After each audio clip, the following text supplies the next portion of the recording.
Levantou-se então uma tempestade dessas tremendas, com vento forte, o que era, aliás, comum no lago.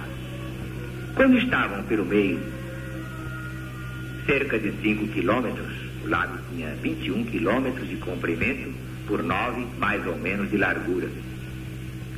Então Jesus lhes apareceu andando sobre as ondas. Imediatamente respondeu ao medo dos discípulos, dizendo: não temais, sou eu. E chegaram à outra margem.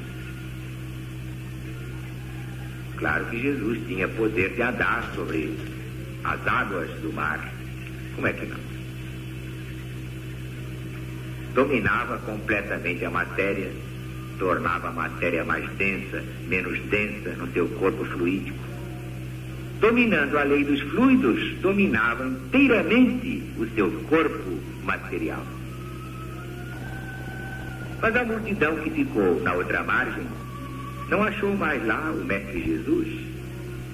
No outro dia de manhã, e saiu à sua procura atravessando o lago. E ao chegar, Jesus faz uma censura. Pode até parecer cruel. Quando me procurais, não é? Não porque vistes milagres, mas porque comestes dos pães e vos fartastes mesmo. Aproveitando a oportunidade, fez uma das grandes revelações a respeito de sua doutrina. Os homens deviam procurar não a comida que perece, mas a que traz a garantia da vida eterna, a vida futura. O povo perguntou o que havia de fazer para praticar a obra de Deus, entendendo perfeitamente que a comida a que Jesus se referia era a sua doutrina, era o seu evangelho, o evangelho de Deus. E ele mesmo explica: a obra de Deus é esta, que acrediteis naquele que ele enviou, o Cristo. Para se convencer, o povo pergunta com que milagre Jesus o provará. Citam o exemplo de Moisés. Por quê? Porque Moisés deu maná, o pão que caiu do céu, aos hebreus no deserto. O que é que Jesus lhes dava? Que fizesse a demonstração. Então Jesus começa explicando: não foi Moisés, mas Deus, o Pai que está no céu, isto é, em toda parte ao mesmo tempo, quem vos deu o maná. Porque somente Deus dá o verdadeiro pão que desce do céu ao mundo para lhe dar a vida. Então o povo reclama esse alimento. O que acontece?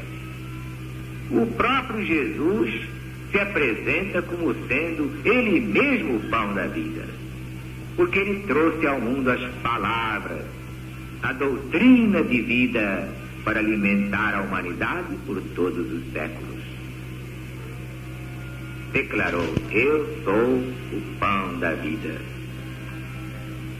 E explica logo a seguir, bem claramente, para não deixar dúvidas, que ele falava da sua doutrina. Quem vem a mim, de modo algum terá fome. Aquele que crê em mim, nunca jamais terá sede. Quer dizer, o pão é espiritual, é a doutrina, é a palavra, são os seus ensinamentos. O vinho que dessedenta, e Jesus disse mais tarde: eu sou a videira, é a vida espiritual de união com Ele. No versículo 37, há uma palavra de suma importância: todo aquele que Deus me dá, virá a mim. E todo aquele que vem a mim, de modo algum, eu lançarei fora. Ora, se compararmos com a outra palavra de Jesus: Pai, assim como me deste poder sobre toda a humanidade, a fim de que conceda a vida eterna a todos aqueles que me tens dado, vamos encontrar essas palavras no capítulo 17 deste mesmo Evangelho. Então poderemos concluir que a humanidade inteira é de Jesus, pertence a Jesus. E como ele não lança fora ninguém que o busca para se salvar, a humanidade toda já está no caminho da salvação. Uns demoram mais porque se obstinam na ignorância e afundam nos prazeres materiais, que causam o tédium vitae, não resolvem nada. Muita gente que bebe, muita gente que joga, faz outras coisas e, entretanto, não é feliz. E um dia vai cansando, diz, o Zaru está com a razão, e vem para ele beber e faz muito bem. Mas compreendemos assim a impossibilidade, o absurdo de asseverar que aqueles que se salvam são minoria absoluta. Todos sairão desse inferno e se salvarão pelo conhecimento da verdade. Isto é confirmado pelas palavras seguintes. Ouçam bem, por favor. Eu desci do céu, não para fazer a minha vontade, mas a vontade daquele que me enviou.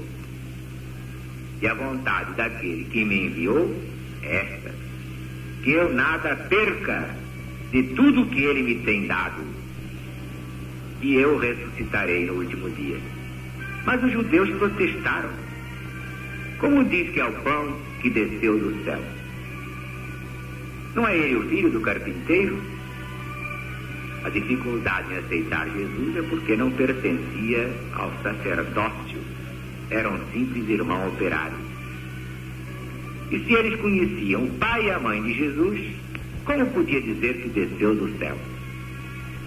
Então Jesus replica: não murmureis entre vós, ninguém pode vir a mim senão trazido pelo Pai. Mas está escrito nos profetas: todos serão ensinados por Deus. Quem duvidar, pegue o livro de Isaías, capítulo 54, versículo 13. Deus quer que todos os homens se salvem. Então Jesus acrescenta: todo aquele que tem ouvido e aprendido do Pai, vem a mim. E nesse ponto Jesus avança mais na sua doutrina. Ninguém viu o Pai, mas eu sou o pão da vida. Os vossos pais comeram maná, e daí? Morreram. Mas eu não, eu sou o pão eterno. O pão que eu darei pela vida do mundo é a minha carne, e quem o comer, viverá eternamente. Ora, foi uma coisa tremenda, um grande escândalo, esta frase entre os judeus. Por quê? Eles entenderam que Jesus daria de comer a sua própria carne. Estava dando lições de verdadeiro canibal, antropofagia. Então Jesus reafirma enfaticamente para a multidão que não podia penetrar o sentido espiritual do seu ensinamento. Se não comeis a carne do Filho de Deus e não bebeis o seu sangue, não tendes a vida em vós. Quem come a minha carne, quem bebe o meu sangue, tem a vida eterna. Porque a minha carne é verdadeira comida, meu sangue é verdadeira bebida. Quem come minha carne e bebe meu sangue, permanece em mim e eu nele. Quem de mim se alimenta, viverá por mim. Este é o pão vivo que desceu do céu. Quem come esse pão, viverá eternamente. E todas essas coisas Jesus ensinava na sinagoga de Cafarnaum. Mas os próprios discípulos de Jesus interpretaram suas palavras ao pé da letra. Como é? Tinham de fato, então, de comer a carne dele, beber o sangue dele? Ué, como poderia ocorrer semelhante coisa? Mas a estes, aos discípulos, aqueles que já tinham capacidade de entender, Jesus explica: o Espírito vivifica, a carne para nada aproveita. As palavras que eu vos tenho dito são espírito e vida. Só os iniciados nos meus ensinamentos podem entender o que eu ensino simbolicamente. Minha carne é o meu evangelho, meu sangue é a minha palavra. Só o espírito pode dar vida, a carne para nada vale. Minhas palavras são espírito e são vida. Claro que não podem ser interpretadas ao pé da letra, mas pela compreensão espiritual. Como dizia São Paulo, as coisas espirituais se discernem espiritualmente, do contrário parecem loucura. Diz mais São Paulo, a letra mata, o espírito vivifica, como está na segunda epístola aos Coríntios, capítulo 3, versículo 6. O pão vivo que desceu do céu é a própria carne de Jesus para nos alimentar. São os seus ensinamentos de vida eterna, é a palavra de Deus, é a palavra de Jesus. Quem seguir esses ensinamentos se alimentará deles para todo sempre, viverá deles, obedecendo a eles tão intimamente como se estivesse comendo a própria carne de Jesus, bebendo o sangue dele. E alguns discípulos não gostaram e ficaram achando que Jesus não estava muito normal, se afastaram dele.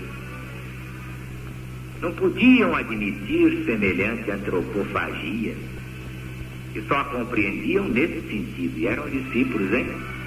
Quer que eu vou dizer?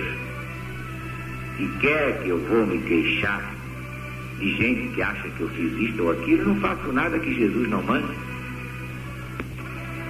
Eu tenho meus sinais, recebo os meus sinais nas minhas visões, nos meus sonhos, nas minhas intuições. Eu não tenho ideias próprias, nem quero ter vontades próprias. Eu só faço o que ele quiser, o que ele mandar. Quero ser apenas instrumento e nada mais. Confio é nele, exclusivamente nele. Nem em mim eu quero confiar. Faço de olhos fechados o que ele disser. Faça, eu faço.